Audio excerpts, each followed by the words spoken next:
personalidad. El día anterior solo les envié los materiales relacionados con el derecho civil. Hoy ya envié persona y personalidad. Vamos un poquito atrasados, pero yo espero estar en mejores condiciones y poco a poco ir ya poniéndonos al día en cuanto a los temas, ¿verdad? Entonces, empezamos con la guía número 1. Vean, como les comentaba en la clase anterior, yo trabajo a base de guías conceptuales. Las guías conceptuales pues son mi agenda didáctica que me sirve para orientarme en los aspectos fundamentales de cada uno de los temas, porque a veces uno, como los temas son tan importantes y máximo aquí en derecho civil que se puede hablar tanto, entonces uno deja algunos aspectos que son muy necesarios y a veces pues se pasa por alto. Entonces, para evitar eso, yo hago mi agenda que se llama guías conceptuales. En aquella oportunidad les dije que no es obligación utilizarlas, que si ustedes quieren pues las utilizan y si no pues lo importante es que hagan sus propios materiales de estudio. A mí sí me sirven y por eso las voy a seguir utilizando. En esta oportunidad tienen 8 guías, creo que son. Vamos a ver la 9, sí, tenemos hasta la guía número 8 para explicar y vamos a empezar con el tema del derecho civil. Para ello, por favor, 3 instrumentos de trabajo deben tener siempre en sus clases de derecho civil. Ustedes no pueden estar en una clase de derecho civil, en primer lugar, si no tenemos a nuestro amigo que se llama Código Civil. Luego es importante que tengamos un bolígrafo y nuestro respectivo resaltador, del color que ustedes quieran, ¿verdad? Del color, yo sí no tengo que un color para esto y un color para el otro. La cosa es que ustedes sepan que están subrayando, porque lo subrayan, cuál es el objeto, ¿verdad? De subrayarlo, de hacer las anotaciones. Hagan sus anotaciones también en su respectiva ley para que a ustedes se les vaya facilitando su estudio. No transcribir ahí todos los conceptos, sino que sus respectivas anotaciones. Poco a poco se van a ir ustedes relacionando con el estudio de sus respectivos códigos y van a ir aprendiendo a manipularlos, a conocerlos en cuanto a su estructura y también a anotarlos, a subrayarlos, etcétera, ejercicios que les van a servir a ustedes para una mejor comprensión. Empezamos entonces y empezamos con nuestra guía conceptual número 1. Pues la guía conceptual número 1 trata del derecho civil. En cuanto al derecho civil, sabemos que su origen, ya lo sabemos, es del derecho romano, con Justiniano, quien lo caracterizó con el derecho de la ciudad, de los ciudadanos romanos, en contraposición al jus gentium, el derecho común a todos los pueblos en relación a Roma. ¿Se recuerdan? Van a refrescar ustedes con estos primeros temas los cursos de introducción al derecho 2 y derecho romano, que también deben de refrescar el conocimiento, porque el derecho civil, miren, la mayoría de las instituciones de derecho civil se originan del derecho romano. Al principio, pues el derecho civil fue concebido como un todo, ¿verdad? Como el todo de un pueblo, público y privado, ¿verdad? Ya en la Edad Media el jus civile ya no significa tanto el derecho de una ciudad, significa nada más en sentido estricto el derecho romano, con influencia notoria en toda la época. En la edad moderna, entonces el derecho civil ya deja de comprender lo público y lo privado y logran separarse paulatinamente hasta quedar el derecho civil como un derecho esencialmente privado y el derecho civil es considerado entonces como la rama del derecho privado común a todos los hombres y mujeres que regula sus relaciones como seres humanos, miembros de una familia, sujetos a un patrimonio, incluidas la regulación de sus bienes y sus relaciones interpersonales de carácter pecuniario o patrimonial. También incluye la liquidación de su patrimonio para después de su muerte. Entonces, vean, Con el derecho civil aprendemos entonces, aprendemos y conocemos las relaciones particulares de las personas. Entonces, es ese derecho que se dedica precisamente en cuanto a sus normas jurídicas a estudiar las relaciones más comunes de la vida humana. Por eso yo en muchas ocasiones les comento que si ustedes quieren saber qué va a ser de su vida privada, entonces hay que leer esto. Si tú quieres saber cómo te vas a identificar, pues con el nombre, ok, al derecho civil. Si tú estás utilizando un nombre diferente, por ejemplo, al que consta en tu partida de nacimiento, vas al derecho civil. ¿Cuáles son tus derechos y obligaciones en cuanto al matrimonio, en cuanto al ejercicio de la patria potestad, en cuanto a la celebración de un contrato de compraventa, un contrato de donación? ¿Qué van a suceder con todos aquellos bienes para después de mi muerte? ¿Verdad? ¿En dónde se inscribe?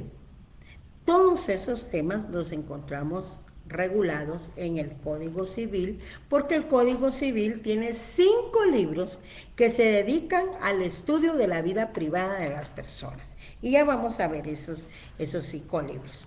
Entonces tenemos bien clarito que se origina ¿de dónde? Del derecho romano, el jus civile. Tenemos 2 definiciones ahí, las pueden ver por favor, 2 definiciones de derecho civil. Una indica que es el conjunto de preceptos que determinan y regulan las relaciones de asistencia, autoridad y obediencia entre los miembros de una familia y los que existen entre los individuos de una sociedad para la protección de sus intereses particulares. Hay otra que lo define como el derecho privado general, que regula las relaciones más comunes de la vida humana. Entonces, derecho privado. En cuanto a los sistemas, hay 2 sistemas, planes o sistemas, que consisten en el ordenamiento de las materias de conformidad al contexto. Hay 2 sistemas o planes que se relacionan con el derecho civil. El primero, que es el plan romano-francés, cuyos autores son Justiniano y Gallo. Ellos dividían en 3 partes ese derecho civil: personas, cosas y acciones. Y el plan alemán, cuyo autor es Savigny. A él pues lo divide en parte general, derechos reales, derecho de obligaciones, derecho de familia y derecho de sucesiones. El plan que sigue en nuestro Código Civil, y ahí lo pueden anotar por favor, ahí en su Código Civil, sabemos que el plan que sigue en nuestro derecho civil, pues es el plan romano-francés. Plan romano-francés. Ahí lo van anotando. Y anótenlo, por favor. Plan romano-francés. No es puro, sufre algunas modificaciones, porque ya dijimos que nuestro Código Civil pues tiene 5 libros, entonces ahí nos vamos dando cuenta de las modificaciones que van sufriendo.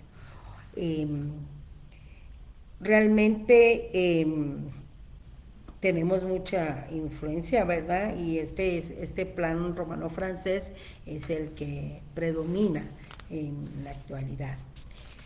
Luego tenemos ya en nuestra guía 2, pues la ubicación del derecho civil. Como les comentaba, si regula las relaciones más generales, privadas y particulares de una persona, pues obviamente la ubicación del derecho civil se encuentra dentro del derecho privado. Es ese conjunto de normas jurídicas que regulan las relaciones entre los particulares. Ahí lo tienen en su guía conceptual 2. Por eso es importante que para sus clases, además de su código, su bolígrafo y su resaltador, también deben de tener sus guías para no estar copiando, ¿verdad? Ahora, si quieren estar tomando apuntes, también es permitido. En cuanto a esto, encontramos 2 figuras más, una que se llama codificación y otra que se llama compilación. La compilación es reunir textos legales que tienen un fundamento o un criterio cronológico, es decir, con base a fechas. Pero cuando ya nos referimos a una actividad científica, a una actividad que se encarga del ordenamiento y agrupamiento de todas esas leyes, ¿verdad?, en un mismo cuerpo legal, ahí estamos ante la codificación. Tenemos ahí una definición del maestro Sánchez Román.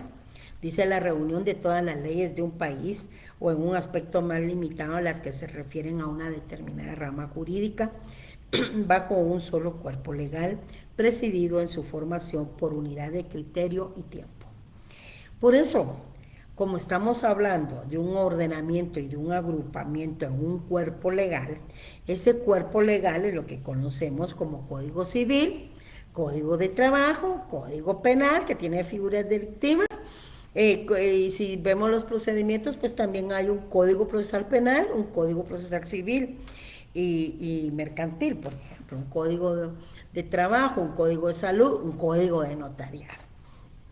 En Guatemala hemos tenido 4 códigos civiles, desde 1877 a 1926 y el de 1933. En la actualidad tenemos un código civil cuya vigencia entró el 1 de julio de 1964. ¿Y en dónde encontramos la vigencia del Código Civil? Pues nos vamos al artículo 2178. Vamos a la última parte de nuestro Código Civil, al artículo 2178.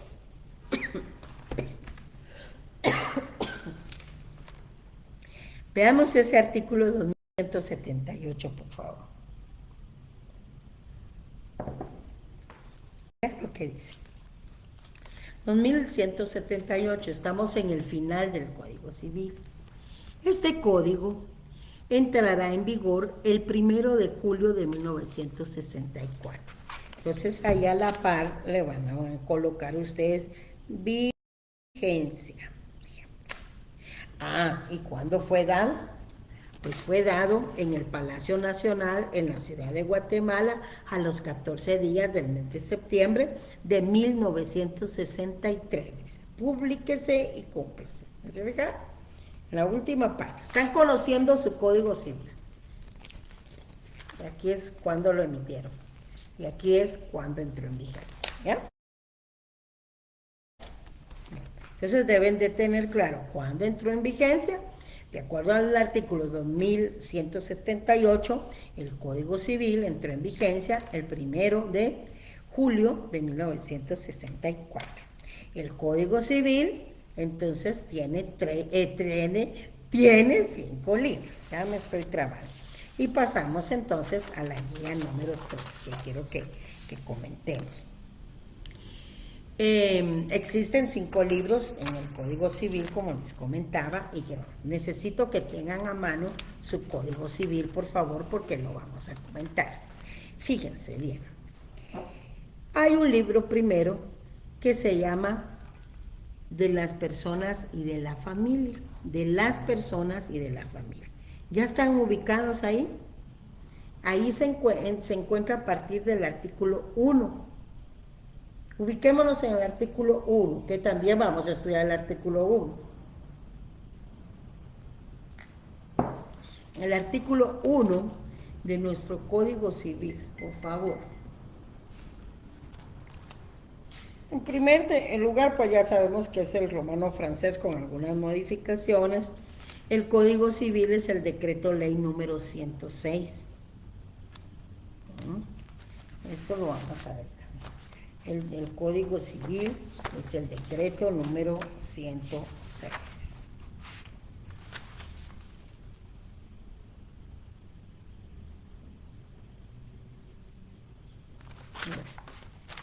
Veamos eso.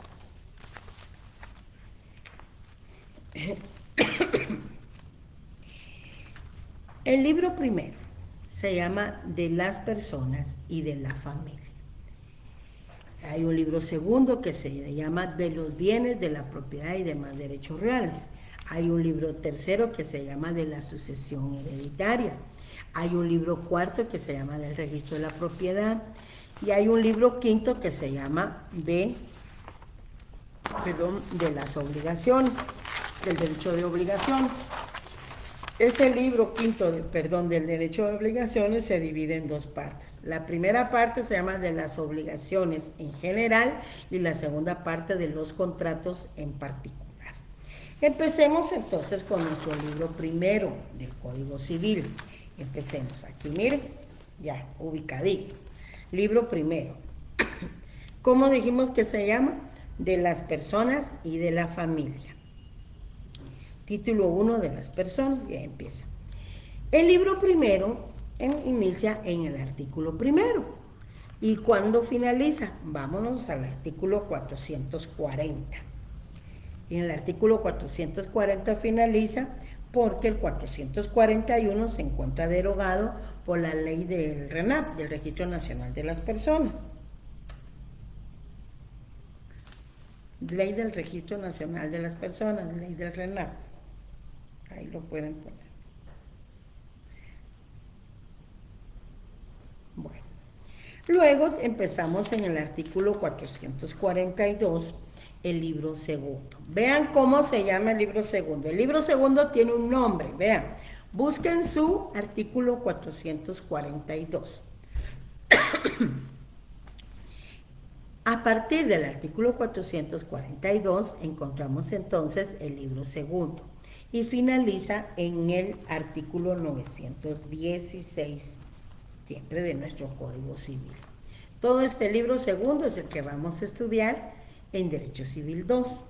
Y en el artículo 917 iniciamos el libro tercero, que también vamos a estudiar en Derecho Civil 2, ¿verdad?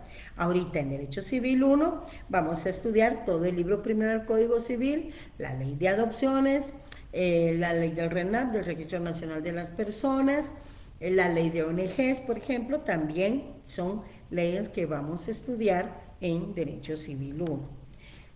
La ley de protección a la niñez y la adolescencia también es otro, la Declaración Universal de los Derechos del Niño y de los Derechos Humanos. Pero eso lo vamos a ir viendo. ¿Qué les quiero decir? Que el libro tercero, el Código Civil, se llama de la sucesión hereditaria. Inicia, vean ahí, con el artículo 917 y termina, vean, en el artículo 1123, libro tercero. Luego tenemos entonces que el libro cuarto lo encontramos regulado a partir del artículo 1124, ¿ya? El artículo 1124 inicia ese libro cuarto del Código Civil y ese libro cuarto del Código Civil se denomina del registro de la propiedad. Entonces iniciamos en el artículo 1124 y finalizamos en el artículo 1250. ¿Se están dando cuenta ustedes cómo tienen que ir estudiando su código? ¿Se están dando cuenta que tienen que irlo organizando, verdad? Para que vayan conociendo este Código Civil del cual no se van a desligar hasta que se hayan graduado. Mínimo, ¿verdad? Porque no sabemos qué van a ejercer en la profesión. Y luego tenemos el artículo quinto que inicia el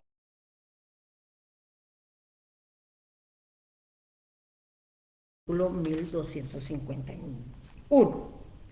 Y finaliza, veamos ahora dónde finaliza, en el artículo 2000, ¿qué?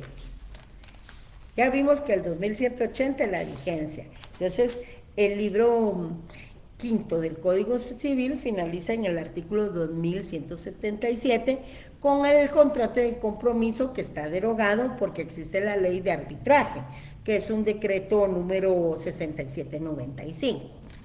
Y luego tenemos que en el artículo 2178 encontramos la vigencia del Código Civil y el artículo 2179 y 2180 son dos artículos que forman parte del título final. Luego hay dos artículos todavía transitorios, ¿verdad? Y ya al final pues ya dice cuándo fue dado en el Palacio Nacional, en la ciudad de Guatemala, a los 14 días del mes de septiembre de 1963. Bueno, entonces ya nos dimos cuenta que el Código Civil tiene 5 libros. Ahora bien, el libro quinto del Código Civil se divide en dos partes. La primera parte se llama de las obligaciones en general y la segunda parte de los contratos en particular.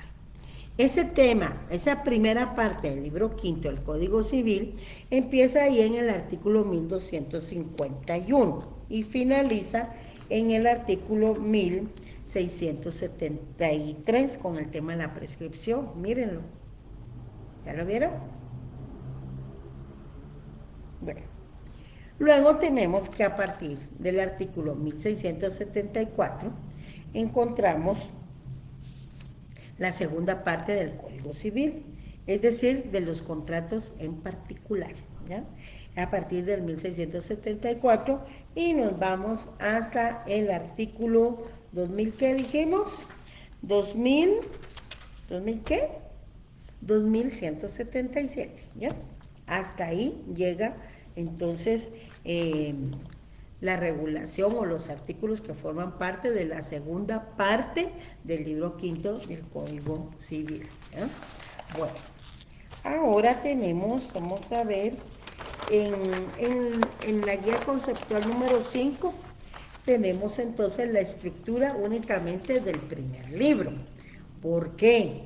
Porque solo el primer libro del Código Civil vamos a estudiar ahorita en este Derecho Civil 1, en este tercer semestre, ¿verdad? Veamos ahí. Eso lo tienen aquí en el índice de su Código Civil. El libro primero ya habíamos visto, ¿verdad? Ya lo hemos repetido, que se llama De las personas y de la familia, ¿verdad? Entonces en el título primero se encuentra de las personas y en el título segundo de la familia. En el título primero hay 4 capítulos. En cada capítulo vamos a ver las personas individuales, las jurídicas, el domicilio y la ausencia. Luego en el título segundo, que vemos de la familia, pues ahí encontramos ya el tema del matrimonio, de los impedimentos para contraer matrimonio, de los requisitos para la celebración del matrimonio, de los deberes y derechos que nacen del matrimonio, del régimen económico, de la nulidad, de la subsistencia, de la separación, del divorcio y los efectos que cada uno produce, de la unión de hecho, el parentesco, la paternidad y filiación matrimonial, extramatrimonial, cuasimatrimonial. La adopción ya no la tenemos en el Código Civil. Esa parte de la adopción fue derogada y actualmente lo que tenemos es la ley específica que regula el tema de adopción, que es la ley de adopciones, ¿ya? Luego tenemos de la patria potestad, de los alimentos entre parientes, de la tutela y el patrimonio familiar, aquí regulado en el Código Civil. Pero el registro civil, ese sí ya no se encuentra regulado en el Código Civil, porque en la actualidad encontramos, y ahí lo pueden anotar, que existe la ley de ¿qué? La ley del RENAP, o sea, del Registro Nacional de Personas, la ley del RENAP. Y el tema del registro de personas jurídicas, pues ahí lo complementamos con el tema de la ley de ONGs. Entonces, todos esos temas y todas esas instituciones, toda esa regulación legal es la que vamos a ver en Derecho Civil 1 que vamos a desarrollar en el semestre, ¿verdad? Entonces, yo espero que tengan ahí su Código Civil y que entonces vayan haciendo el ejercicio que estamos haciendo ahorita para ir ubicando en primer lugar cada uno de los libros, luego ir conociendo cada uno de los libros. Además, ustedes van entonces conociendo e informándose de qué artículo a qué artículo comprende cada uno de los libros y así, y cada tema de la vida privada de las personas. Bueno, luego tenemos en la guía número 6, ahí tienen ustedes la guía número 6, un tema con el que han estado familiarizados en todo este tiempo, ¿verdad? En todo este tiempo ustedes ya saben que el derecho necesita ¿de qué? De una institución fundamental, y esa institución fundamental básica para la existencia del derecho se llama persona. Tiene importancia en todo el derecho, en derecho civil, en derecho penal, en derecho constitucional, que aquí lo vamos a ver, en derecho constitucional, en derecho administrativo, en derecho laboral, etcétera, ¿verdad? Constitucionalmente, vean, encontramos su importancia desde el título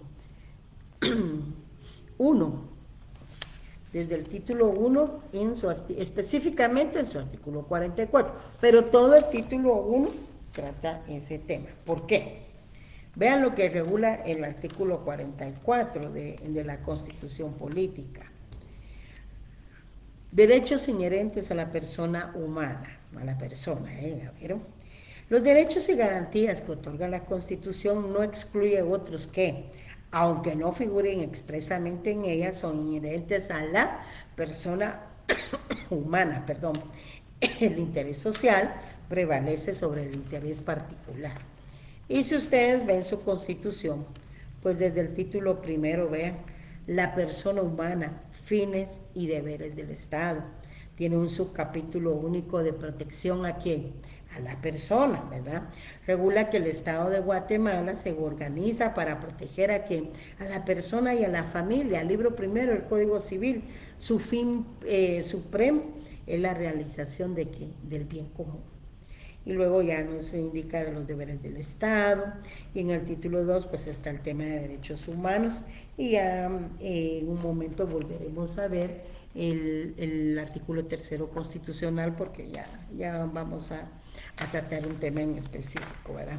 Entonces existen, como vemos, existen derechos inherentes a la persona humana, inviolables, y se encuentran regulados tanto en la Constitución Política de la República de Guatemala como en tratados internacionales, por ejemplo, la Declaración de los Derechos Humanos, la Declaración de Derechos del Niño, ¿verdad? Es un elemento esencial muy importante del derecho civil, no solo del derecho civil, ¿verdad? La persona en sí, su familia, sus bienes, sus obligaciones, y la transmisión de derechos de índole privada, ¿verdad? Todo cuando es de índole privada para el derecho civil, ¿verdad? Pero vemos que desde la Constitución encontramos esa protección a la persona, ¿verdad? Muy importante, desde la Constitución. Etimológicamente, pues, persona se origina de dos voces, per y sono, ¿verdad? Per y sono. Sonar mucho, resonar, ¿verdad? Entonces, el derecho crea o reconoce otra clase de personas que son las colectivas, como las asociaciones, las universidades, que no son propiamente seres humanos, pero sí son personas. Y son personas, son entes con derechos y obligaciones. Persona, pues en sentido jurídico, pues es el sujeto activo y el sujeto pasivo en las relaciones jurídicas. El sujeto de derecho es un sujeto de derecho. Por ser persona, solo por ser persona ya se es titular de un derecho, ¿verdad? Por ejemplo, el derecho a un nombre, a un estado civil, a una nacionalidad, a ser provisto de alimentos, a poder contraer matrimonio, a una afiliación, al ejercicio de la patria potestad, etcétera. Y las personas jurídicas pues también tienen una denominación o razón social, un patrimonio, y tienen algunos atributos, no todos los de una persona física, pero sí tienen varios.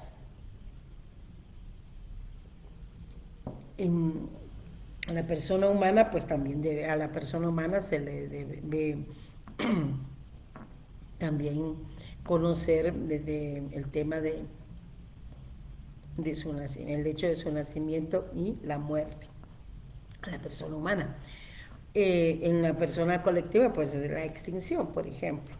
Pero una persona vemos en conclusión, un ente capaz de ser sujeto de derechos y obligaciones.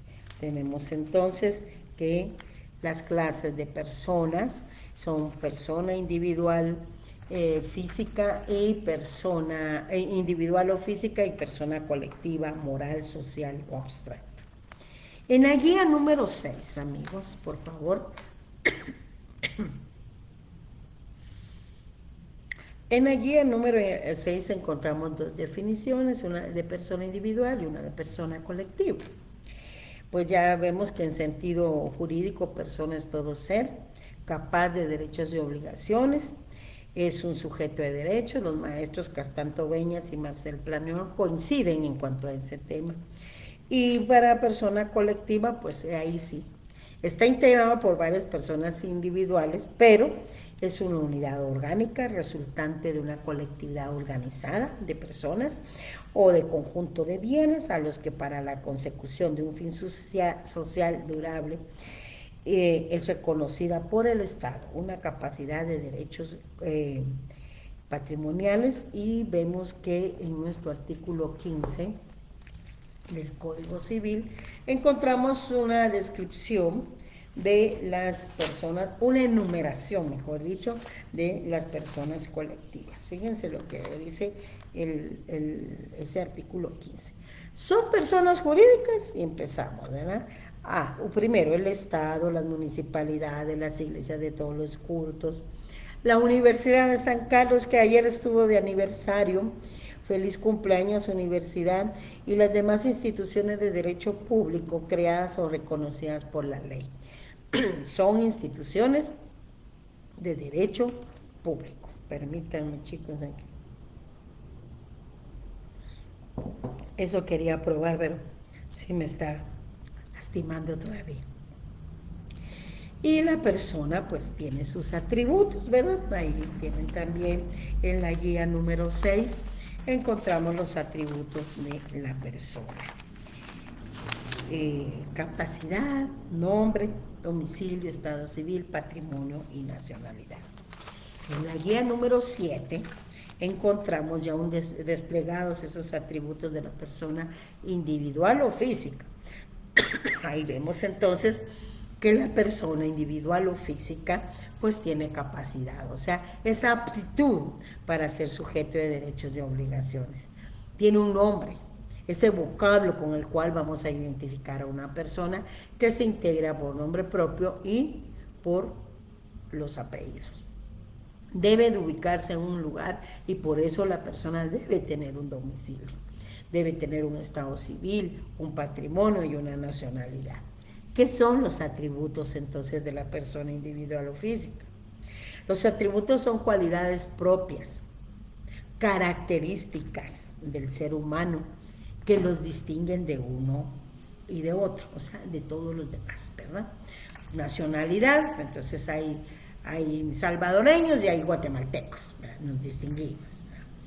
En cuanto al estado civil, que no se limita únicamente a ser soltero o casado, pero sabemos que hay solteros, hay casados, hay nacionales, hay extranjeros, hay padres de familia y hay hijos, ¿verdad? Entonces, y todos vamos cumpliendo con nuestro debido rol jurídico. Y luego, pues ya vamos a empezar con el tema de la personalidad jurídica. Ahí creo que vamos a dejar la exposición del día de hoy con el tema de la personalidad jurídica hasta donde pueda. Y al día jueves, amigos, vamos a tener el tema de capacidad e incapacidad. Yo les voy a rogar su colaboración, como les repito, y al inicio de la transmisión lo dije, mañana me comunicaré nuevamente con las personas encargadas del tema de los correos institucionales. Hace 8 días todavía pudimos exponer en Meet y pudieron ingresar los más de 100 estudiantes, lo que no me pasó con la sección J. En la sección J tuve que transmitir desde mi cuenta privada y ahí pues solo aceptan 100 estudiantes. Esperemos que para el día jueves entonces ya se acepten que volvamos a transmitir en mí. Si en caso volvemos a tener problema, entonces esta será la vía oficial para que transmitamos las clases, ¿de acuerdo? Bueno, el tema ahora es la personalidad jurídica. Fíjense, es la guía número 8. Cuando hablamos de la personalidad jurídica, hablamos de una investidura. Somos investidos jurídicamente. ¿Por quién? Por el Estado.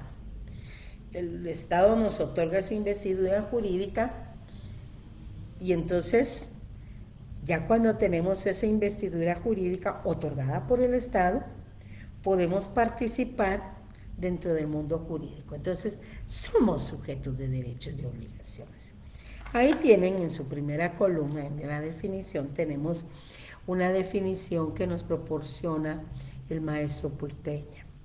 Sostiene que la personalidad es una investidura jurídica, totalmente de acuerdo, ¿verdad? Solo el Estado la da, que confiere aptitud,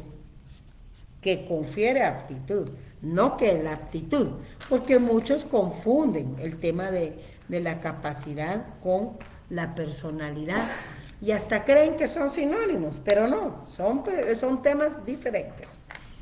Entonces, la pregunta ahora es, y ustedes ya lo han visto, porque como le repito, son temas del curso de Introducción al Derecho 2, eso es lo que tienen que ir a leer. Lo que existe son teorías que tratan de explicar el inicio de la personalidad, ¿verdad? Entonces, pero retomando el tema de la personalidad, antes de que iniciemos la explicación de sus instituciones, de sus teorías, mejor dicho, que tratan de explicar el inicio, pues como les repito, no deben confundirse con personalidad con capacidad. La capacidad es esa aptitud, es una consecuencia de la personalidad, es consecuencia. ¿Por qué? Porque al ser investidos, pues ya tenemos nuestra capacidad, ¿verdad? Porque estamos siendo sujetos de derechos y obligaciones.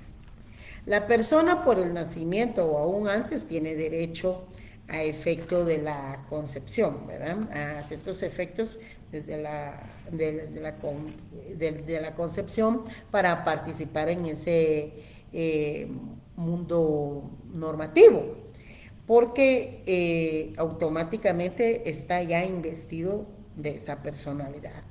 La personalidad jurídica es inseparable y esencial al hombre. El Código Civil no la define. El Código Civil no define qué es personalidad, pero sí nos indica cuándo inicia y cuándo finaliza. Vamos a nuestro primer artículo, por favor, del Código Civil. Vamos a leer ahí algunas cositas, ¿verdad? No la define. Solo vean ese artículo primero. No la define. Solo nos indica cuándo inicia y cuándo finaliza. Veamos ese artículo primero y veamos el libro primero de nuestro Código Civil. Del libro primero, de las personas y de la familia, título 1, de las personas, capítulo 1, de las personas individuales, personalidad, artículo primero. Tienen a mano ahí el Código Civil y su artículo primero, que ese es el que estamos analizando ahorita. En esta clase solo vamos a analizar 3 artículos del Código Civil, ¿verdad? El segundo y el tercero. Empecemos con el primero. Vemos ese artículo primero, por favor, pongan atención. Vean lo que dice. La personalidad civil comienza con el nacimiento y termina con la muerte. Sin embargo, al que está por nacer, se le considera nacido para todo lo que le favorece, siempre que nazca en condiciones de ¿qué? De viabilidad. Entonces ahí va reuniendo un poquito de cada teoría, ¿verdad? Ya nos habla de la teoría del nacimiento, nos indica que inicia con el nacimiento, que termina con la muerte, que al que está por nacer se le considera como nacido para todo lo que le favorece y siempre que nazca en condiciones de viabilidad. Te vaya bien, de viabilidad, ¿ve? Esta es la teoría ecléctica, ¿verdad? Reúne, repito, la del nacimiento, con la de la concepción y con la de la viabilidad. Cada una de esas teorías tiene sus aportes positivos al estudio y también tiene sus aportes negativos, obviamente. Pero esta posición ecléctica, ¿qué es lo que hace? Reúne lo positivo de cada una de las instituciones y crea su posición ecléctica. Según la teoría del nacimiento, ¿qué sugiere? La teoría del nacimiento tiene lugar en el momento en que el feto ha salido completamente del claustro materno. Se requiere un ser, un nacimiento, vida propia del ser. Doctrinariamente se discute si el feto, o sea, la persona que está por nacer, tiene o no personalidad jurídica, pero existen disposiciones de orden público como el derecho penal que protegen el desarrollo del embarazo. Si no, no hubiera un delito de aborto, ¿me entienden? Bueno, también tenemos que en cuanto a la teoría de la viabilidad, pues está unida al hecho físico del nacimiento. Pero si un ser humano nace sin condiciones de viabilidad y fallece, no significa que no sea una persona, ¿verdad? Y que no hubiera tenido personalidad. La personalidad es inherente al ser humano. Ahora bien, ¿qué nos dice el tema de la concepción? ¿Qué nos dice el tema de la concepción? El tema de la concepción se está indicando que la personalidad se origina desde el momento en que la persona es concebida, es decir, antes del nacimiento. Pues la Constitución política sí protege desde la concepción en su artículo número 3, que hace un ratito les comenté, derecho a la vida. El Estado garantiza, constitucional, el Estado garantiza y protege la vida humana desde su concepción, ahí subrayo, desde su concepción, así como la integridad y seguridad de la persona. ¿Ya? Concepción, pero vean a qué se refiere ahí. Ahí no se está refiriendo a la personalidad. Pongan atención, veamos cómo se llama ese título segundo. Ese título segundo se denomina derechos humanos. No se llama personalidad, ¿verdad? No se llama personalidad, ¿no? Se llaman derechos humanos. El capítulo 1 se llama derechos individuales. Y ese título primero es el que se denomina la persona humana, fines y deberes del Estado. Hay un capítulo único y luego entramos al título 2. Ahí sí acepta la teoría de la concepción, pero no está hablando, no está regulando el tema de la personalidad, lo que sí está en nuestro Código Civil, ¿verdad? ¿Ya se dieron cuenta? Son dos temas, no lo confundan uno con otro. Tienen que... La teoría del nacimiento es avalada, ya en la actualidad es avalada por muchas legislaciones, porque tiene validez científica y facilidad probatoria. Nosotros ahí lo tienen, ¿verdad? Al que está por nacer, se le considera nacido para todo lo que le favorece. El tema de la teoría de la concepción es que protege la existencia humana antes del nacimiento, pero resulta difícil comprobar el día exacto en que la mujer ha concebido, ¿verdad? La teoría del nacimiento pues tiende a predominar también, ¿verdad? Luego, y por último, pues tenemos esa posición ecléctica, y que es la que está regulada en nuestro artículo primero del Código Civil, la posición ecléctica, la teoría ecléctica, ¿verdad? Entonces ya vimos, la personalidad civil comienza con el nacimiento, teoría del nacimiento, y termina con la muerte. Sin embargo, al que está por nacer, teoría de la concepción, se le considera nacido para todo aquello que le favorece, ¿verdad? Siempre que nazca en condiciones de viabilidad. Entonces, nacimiento, concepción, viabilidad, la sumatoria de eso es igual a decir una posición ecléctica, que es la posición de nuestro Código Civil.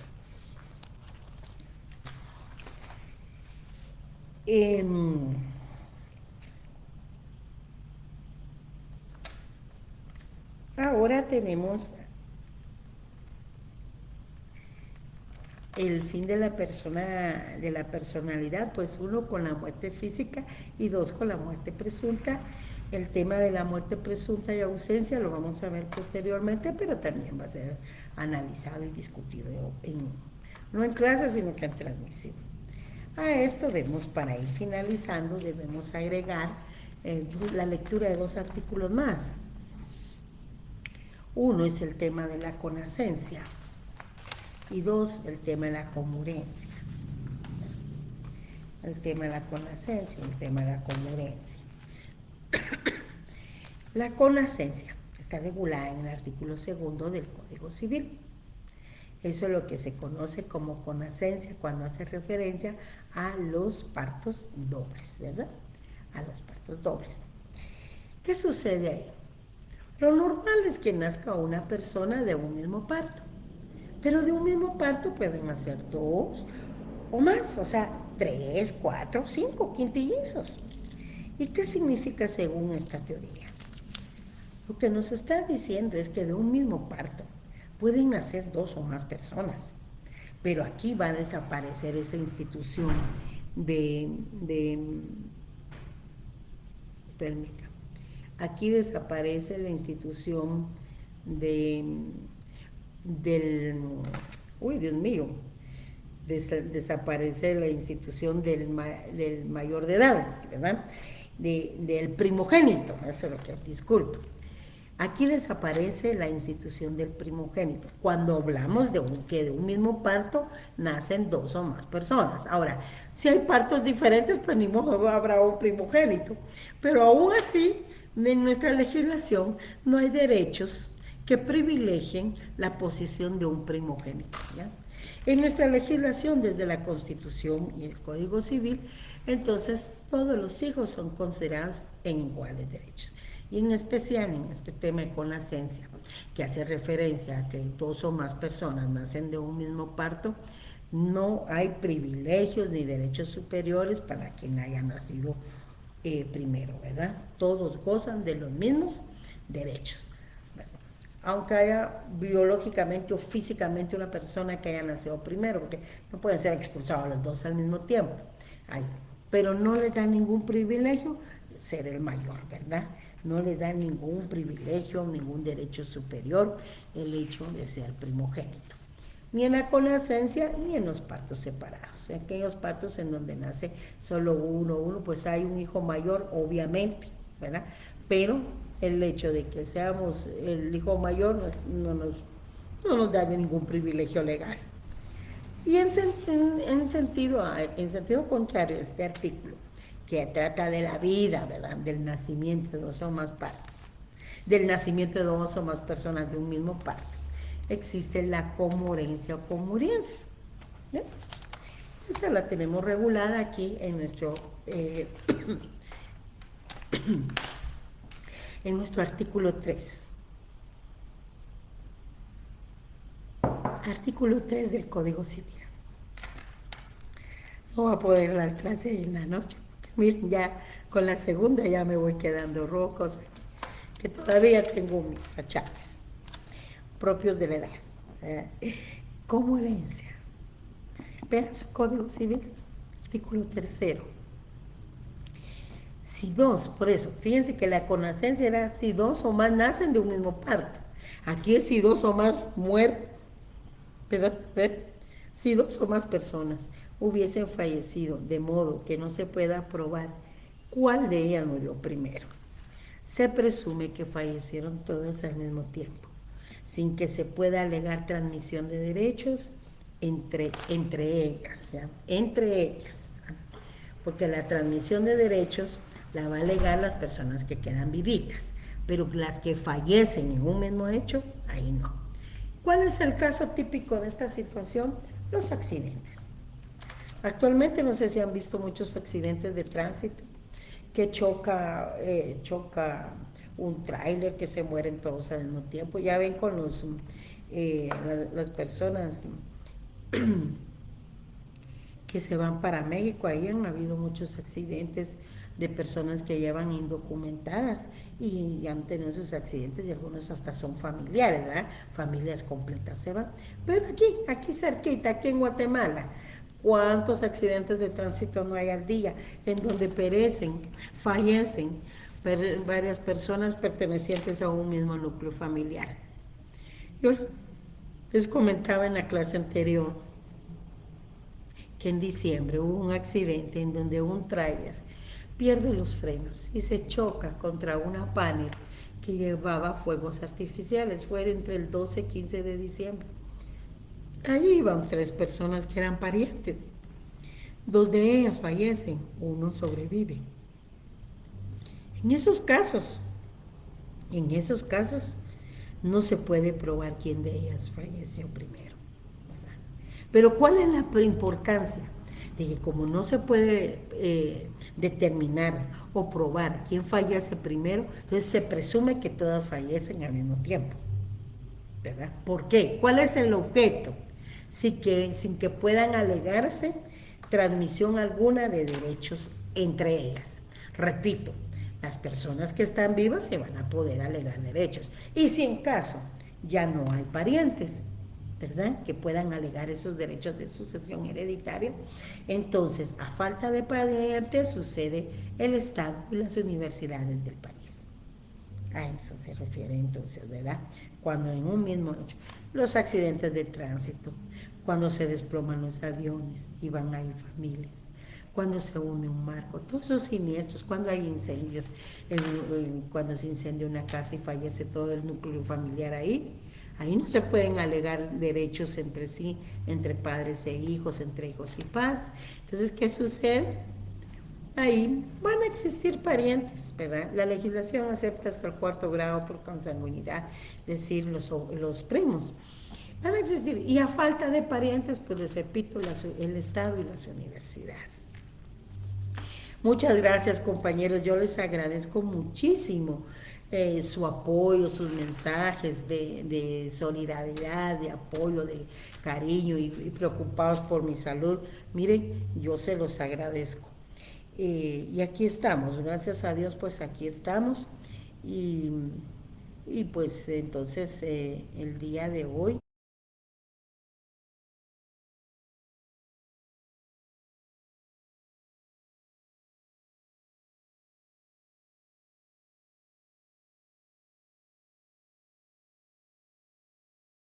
el día de hoy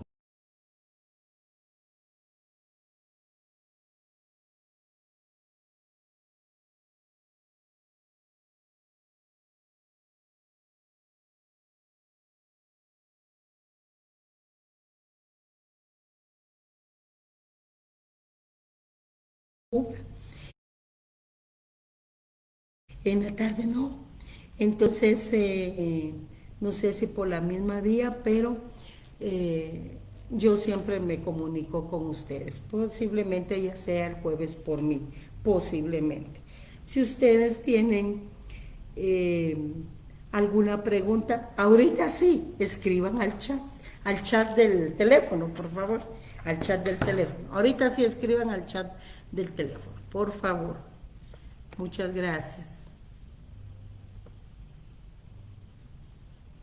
Pueden escribir al chat del teléfono, entonces me van indicando si tienen alguna duda en cuanto. Muchas gracias. Gracias a todos. Muy amable.